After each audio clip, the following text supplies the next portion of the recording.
From Hollywood, it's time now for Edmund O'Brien as... Johnny Dollar. This is Mrs. Ernest Caldwell, Mr. Dollar. Oh, yes, Mrs. Caldwell. I'm the investigator your insurance company has hired to look for your son. Yes, I understood that from the message you left. Howard is dead, Mr. Dollar. When did you learn this? I don't have to learn. It's one of those things a mother feels. My son was a part of me. And when he died, I felt it. Oh, I see. Well, an insurance company is bound to operate from a basis of facts, not intuition. If you're going to be in this afternoon, I'd like to drop by and talk to you about him.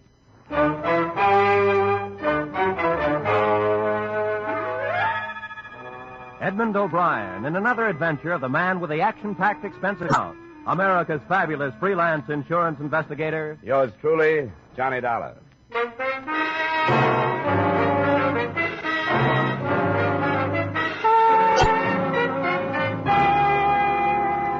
Expense account submitted by Special Investigator Johnny Dollar to Home Office, Britannia Life Insurance Company, Hartford, Connecticut.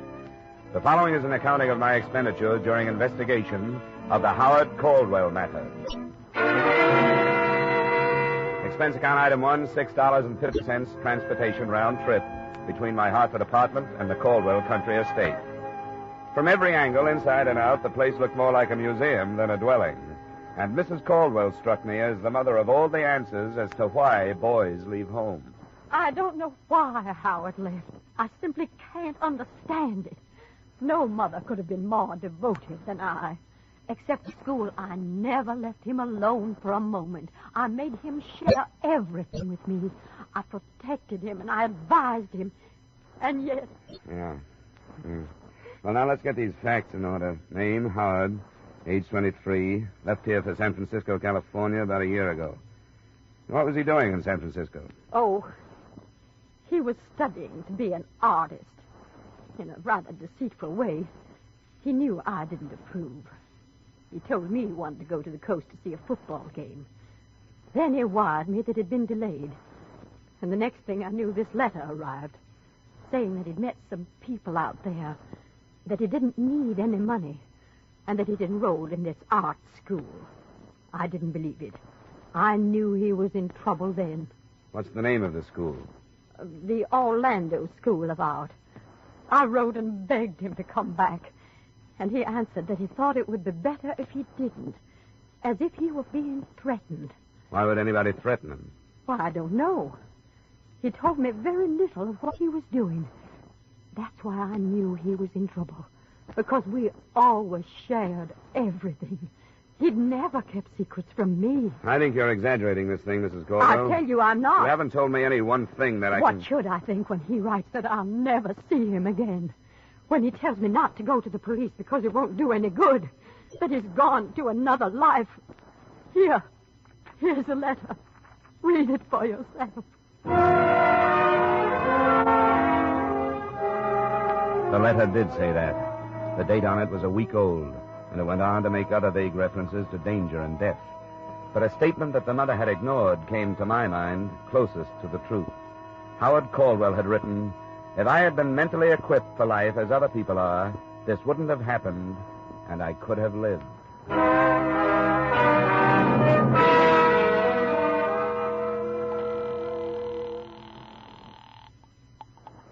Britannia Life Insurance Company, Mr. Nathan's office. This is Johnny Dollar. Is he in? Oh, yes, Mr. Dollar. Just a second. Well, Dollar, that was a quick trip. What do you think of Mrs. Caldwell? Well, that's neither here nor there. How'd she happen to turn to you? Her lawyer advised her to. We carry a big policy on the son. The lawyer told her that putting the problem in our lap is the best way to do it. And there was something about a letter advising her not to go to the police. Yeah, I read it. Well, we ordinarily don't do this sort of thing, as you know, but it's a matter of $200,000. Did it sound like suicide to you? And it sounded vague. He's been writing his mother a lot of double talk that she's been interpreting in her own motherly way. Uh-huh. He was supposed to come home this summer and didn't. I don't know what to make of it. If you want to find out anything, you won't get it from her. Could you go out to San Francisco? Oh, sure, but let's not share this with Mrs. C. She'd probably beat me out there.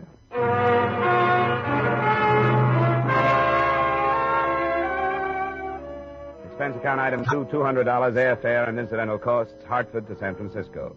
Expense account item 3, $170 cab fare from my hotel, the Bellevue, to the last known address of Howard Caldwell, a brownstone in a row of brownstones on Taylor, a street that climbs one of San Francisco's 7 hills.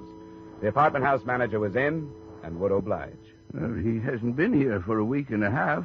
I've been taking his mail up to his apartment, but his box gets so full they can't get any more in. The apartment is still in his name? He paid up 3 months in advance. You mind if I look it over? Well, I suppose it's all right if you're trying to help it. It's up here. Mr. Caldwell say anything to you about leaving? Well, no, he didn't. I hope there isn't any trouble. But you'd think he'd come for some of his clothes if there wasn't, wouldn't you? They're still here? I couldn't help noticing after he'd been gone so long, without a word. Oh, sure. Yeah, this is it. 22. After you. Thanks. There's all his mail on the table. I hope everything's all right. He's a nice, likable young man. Know any of his friends? Well, no, I don't. I expect he had some, though. He was out at night lots. He never came home drunk or anything, no. Well, if you don't mind, I think I'll run through the place. I won't be long. Well, I suppose it's all right as long as I'm here. After I'd finished, I knew very little about Howard Caldwell that I hadn't already known. The letters on the table were, as to be expected, all from his mother. A drawer in a bedside table gave me something too odd to be ignored. 25 or 30 match folders, all from bars or restaurants, all empty of matches, and each marked in pencil with a date. The earliest, May 4th, 1950. The most recent, September 12th. A closet gave me a portfolio of sketches from various perspectives, and they looked like a brunette. Nothing else in the place seemed to point in any direction, so I copied the addresses on the match folders and helped myself to 3 of the most descriptive sketches. Expense account item 4, $1.30 cab fare to the Orlando School of Art.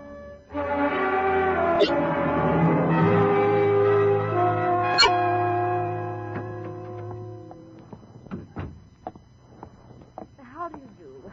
I'm Beatrice Orlando. Did you wish to see me? Yes, I'm a private investigator from Hartford, Connecticut. I'm here trying to locate a student of yours. Howard Caldwell. That's right. You're fast. Not at all. I take a personal interest in my students. It was so strange the way he just stopped coming to class. He was doing so nicely and seemed to enjoy his work. Is he in trouble? I don't know. I wonder if you could tell me which of his classmates were personal friends of his. Well, I don't think any of them were. Mm-hmm. Here. Look at these. Oh. Yes, that's Howard's work. Excellent, don't you think? And that model, she must be a gorgeous girl. Isn't she one of your models? I only wish she were. Remarkable, the lines and planes. Yeah. Do you think she's real? Drawn from life, of course. No wonder he didn't bother to make friends here.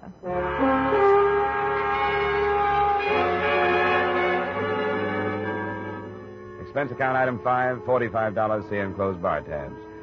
That night, I started making the rounds of the addresses I'd copied from Howard Caldwell's collection of dated match folders. They led me from San Francisco's North Beach section to another area called the Mission, across the bay to the city of Oakland, and back to San Francisco. The only pattern I could set up was that none of the joints were worth remembering. They were neighborhood bars, as a rule, and the routine in each was about the same, except at the one called the stop sign. Is the drink all right, mister? Yeah, it's fine. Say, I wonder if you could help me. How? I'm looking for an old friend of mine. I understand he used to come into this bar. Here. Here's a photograph of him. Name's Howard. No. No, I don't remember him. I got a mind for faces, too. And then look at this. It's only a sketch. Have you ever seen a girl who looks like this? This is a gag. No, it isn't. Makes you think it would be. You mean this is a drawing of a real dame? That's right. And for 10 or 20 bucks extra, I can have the genuine photograph to hang up behind my... Get out of here. Wait a minute. Has somebody tried to sell you a deal like that? You're the first, and I can tell you won't go over in this town. I'm not trying to sell you anything. Well, then go someplace else and don't try. I never saw the guy or the dame, and I don't expect to. Good night. Hey, let me see a picture, will you? Sorry, Mac. It's private. Oh, wait a minute. Maybe I know who she is. Why should you? Because I know everybody that comes to this bar. If her boyfriend's name is Howard, I bet I know him. That's what I said it was. Did you say it was Caldwell? Where can we talk? Come on, outside.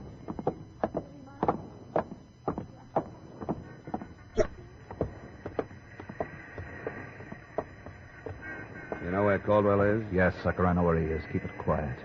Hey. We'll both keep it quiet, huh? I'll take this out of your ribs if you play ball. That's a deal. Up to the corner, then, and across the street.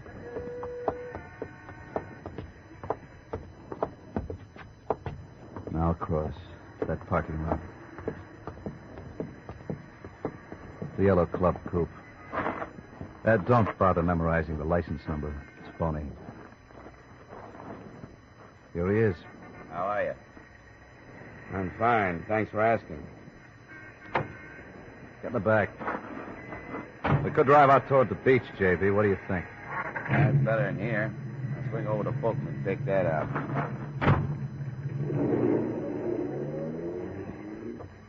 How'd you get the addresses of these bars? How did you find out about me? We've been waiting for somebody to show up. Been watching his apartment. We saw you go in and then tailed you to that school. Is Caldwell alive? Yeah, but he won't stay that way if people start prying. Why not? Who hired you? I'm a private investigator. I'm not supposed to tell people things like that. We aren't getting any place, are we? Now, look, from where you sit, how is it going to hurt you to tell us? You're working for the old lady? His insurance company. They carry a big policy on it. Well, lay off, J.B. It's not funny. The devil it is. Stupid jerk. Watch it, J.B., will you? I've only got one thing to say, Dollar. Stop looking for them. Leave things the way they are. I'm giving you the best advice anybody could. Drop it. Go on home. Can't do it. I'm stuck. You ought to understand that. It's my business. If I give up on one job, I'll never get another. Yeah, I guess you got a point at that. Drive him back to his hotel, J.B. It's Bellevue, isn't it?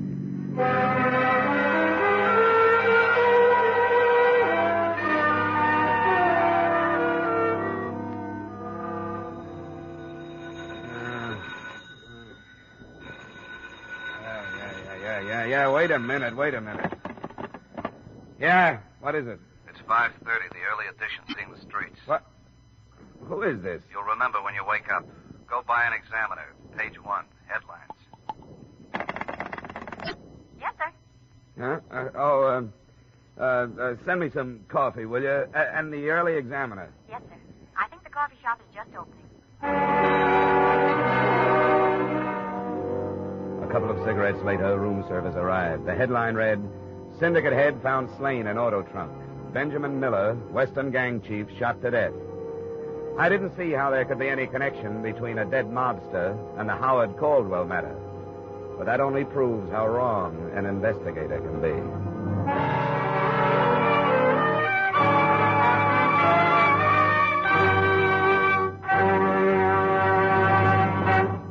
In just a moment, we will return to the second act of yours truly, Johnny Dollar, starring Edmund O'Brien. But first, some more of radio's greatest stars check in at CBS, the Stars address, this Sunday night.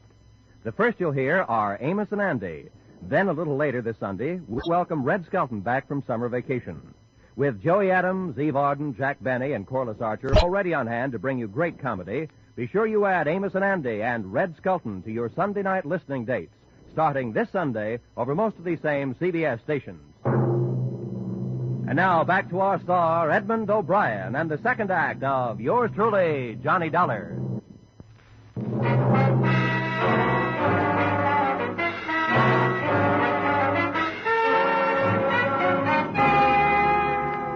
The story under the headlines went on to explain that Benjamin Miller's body had been found in an abandoned car after a phone tip at 11:15 the preceding night.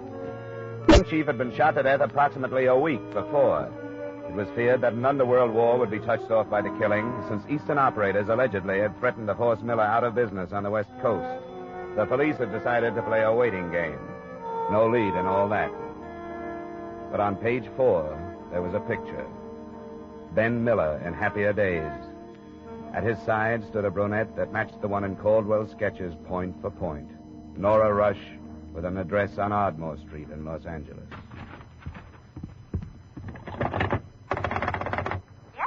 Does this hotel have a travel agency? It's only 6, sir, and they haven't opened, but maybe I could help. Well, I want to leave for Los Angeles as quickly as I can. What plane is there? Oh, I can tell you that. Just a moment, please. Sir, Yeah. United Airlines have a flight leaving in 45 minutes. Can I make it? It'll be close, sir. I could phone for you and get space if possible. Oh, I'll thank you later, Angel. Just one more thing. If I get any calls, you don't know where I am, huh? Yes, sir.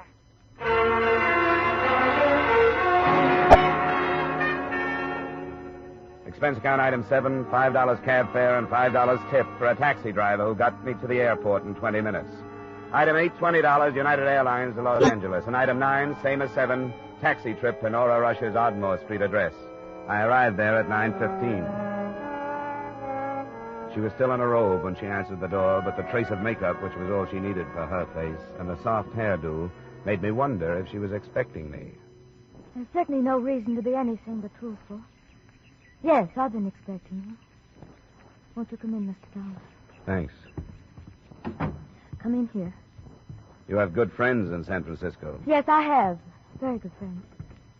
Just put your coat any place and sit down. Thank you. Well, then I take it they've told you why I'm on the West Coast. Yes. You've come to look for Howard Caldwell. There's coffee. Would you like some? No, thanks. I've had plenty. Do you know where he is? No, I don't. No, I don't know where he is. I don't know. Oh, come on now. Stop that. Why did you go? Why did you go?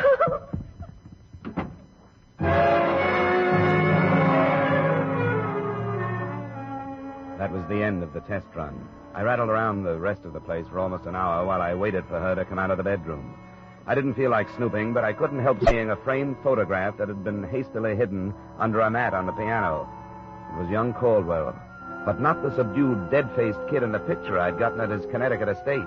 Instead, a guy with some enthusiasm in his friendly eyes. I was in the kitchen drinking the coffee when she came out. What are you doing? Waiting for you?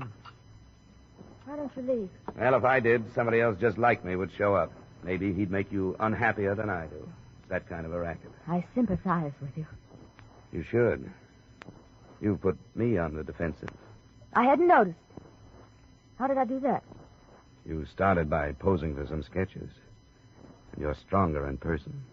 You saw them? Yeah. They're in the hotel room in San Francisco. Or at least, that's where I left them.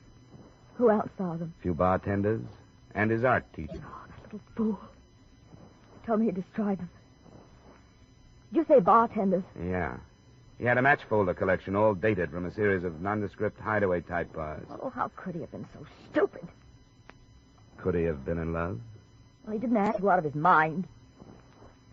He lied to me.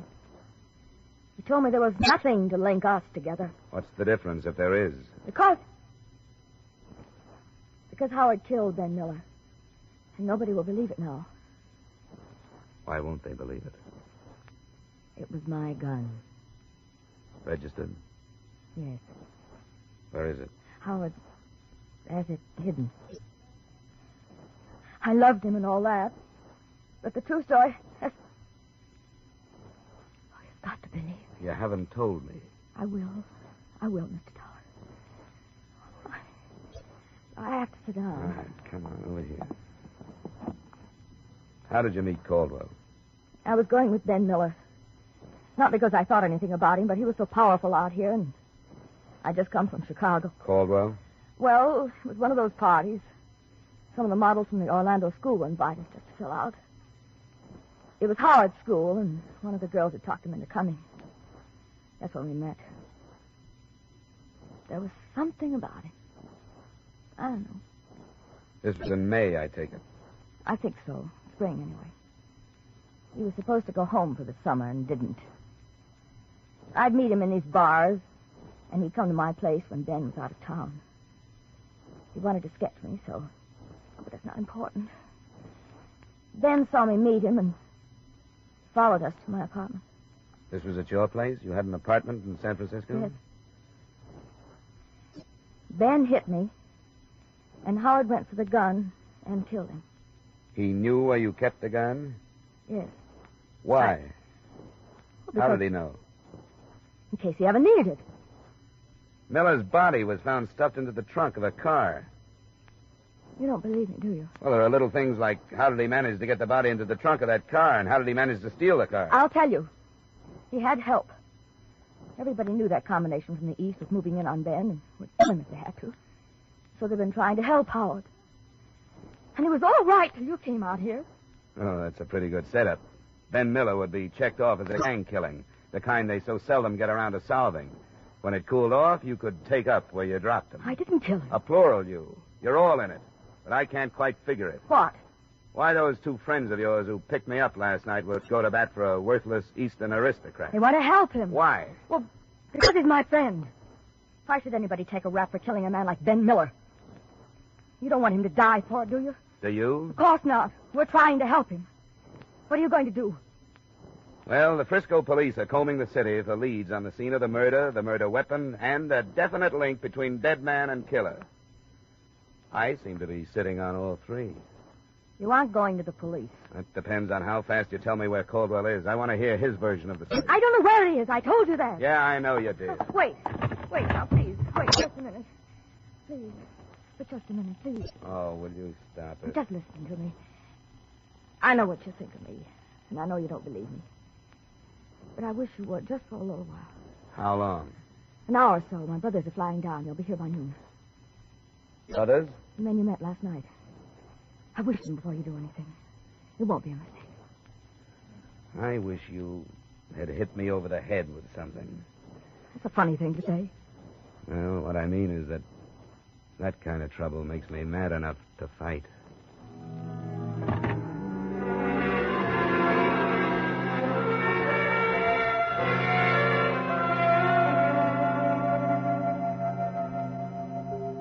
Oh, there they are, Johnny. I'll go. Wait a minute. Sit down. We're back in Johnny! business again, gorgeous. Sorry. I'll let him All right, go ahead, you stubborn jerk. in. Come in. Where's the other one? He stayed in Frisco. Sorry I couldn't get here faster, honey. Are you all right? I'm all right, Al. Did you tell him how it happened? Yes. She told me and we made a deal. I wouldn't phone the police until I talked to you. It still stands. Can I get you anything, Al? Yeah, a drink would help. All right. Look, Dollar. For some reason, my sister fell for this kid. I guess it was the first time in her life that something decent came along for her. He wanted to marry her. Then it fell to pieces when Caldwell lost his head and shot Ben. What really happened, Al? Ben made a lot of threats and stirred up all the mud in Nora's life. She tried to stop him. He slugged her, and that was it. Were you there? No, I wasn't there, but that's what happened. Leave it alone, Dollar. Ben had the finger on him anyway. Why not let it cool off? There are a number of reasons. Unfortunately, I'm burdened down with a vague but heavy thing called ethics. It says so on my license. Another thing, if I forget it, it makes me an accessory to the killing. But most important at the moment is the fact that I'm not sure that Caldwell is guilty. Keep coming, Dollar. It would make more sense if you were protecting your sister instead of that punk.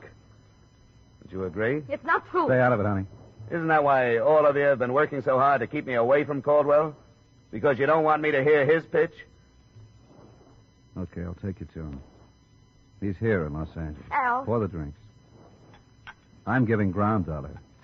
What do I get from you? You've already gotten it. I didn't call the police. Somebody is going to blow your head off one of these times, Dollar. There's a car in the garage, honey.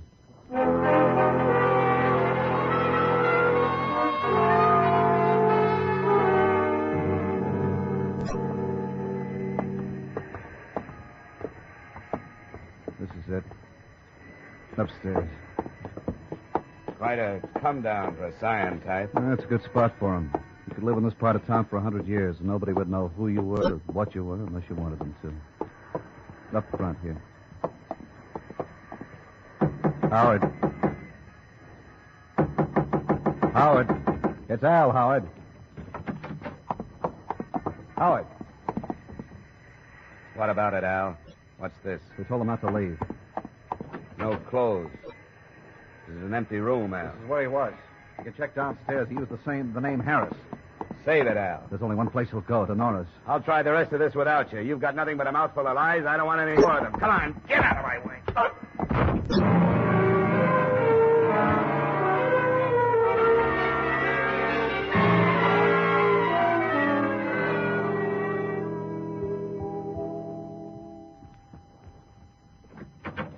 Caldwell here? Yes, he's been here all morning. He came right after you did and hid outside. He's like a crazy man. Where is he? In the bedroom. You stay here. My first sight of the all-important Howard Caldwell was not a pleasant one. He was face down on the bed, his head buried in a pillow, and his body shaking with sobs. It took 30 minutes of treatment, some of it not too gentle, to get him into a chair in a reasonably sane state. I'm glad you came. I'm glad you found me. I'm glad to talk to somebody who isn't stupid. I want you to calm down, Howard, and tell me what happened. What happened? You know her, and I do, too. She didn't want to marry me. She wanted to marry my respectable name. Money. Who killed Ben Miller? I did. I killed him because I didn't know what else to do. Because I lived with these people, these low-class people, and I began to think like them. Because I've never thought for myself all my life. I've never done anything before. Anything. I killed Ben Miller, and it's the only thing I've ever done all by myself.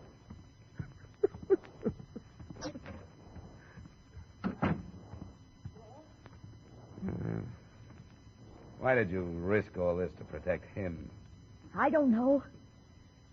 Because there was something that drew us together. He was lost, and so was I. And I figured it was my fault. I'd drawn him into my life. He hadn't drawn me into his. I thought I owed it to him. But he's a snob, isn't he? Yeah. Yeah, I'm afraid so. He called me a tramp. But I guess when you take a guy like him, who wants to get away from his kind of life, and a dame like me who wants to get away from her kind, and neither one can figure it out. What can you expect but trouble?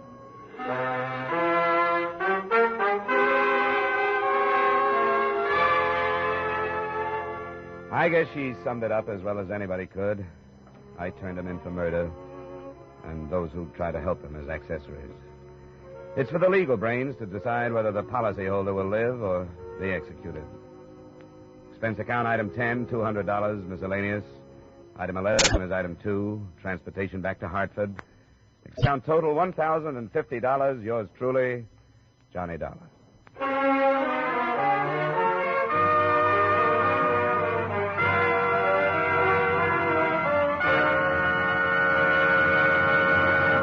Yours truly, Johnny Dollar, stars Edmund O'Brien in the title role and was written by Gil Dowd with music by Wilbur Hatch.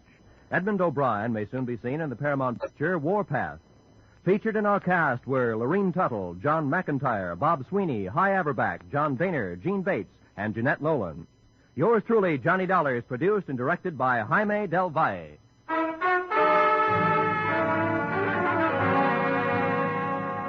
Join us next week at the same time when, from Hollywood, Edmund O'Brien returns in another adventure of... Yours truly, Johnny Dollar.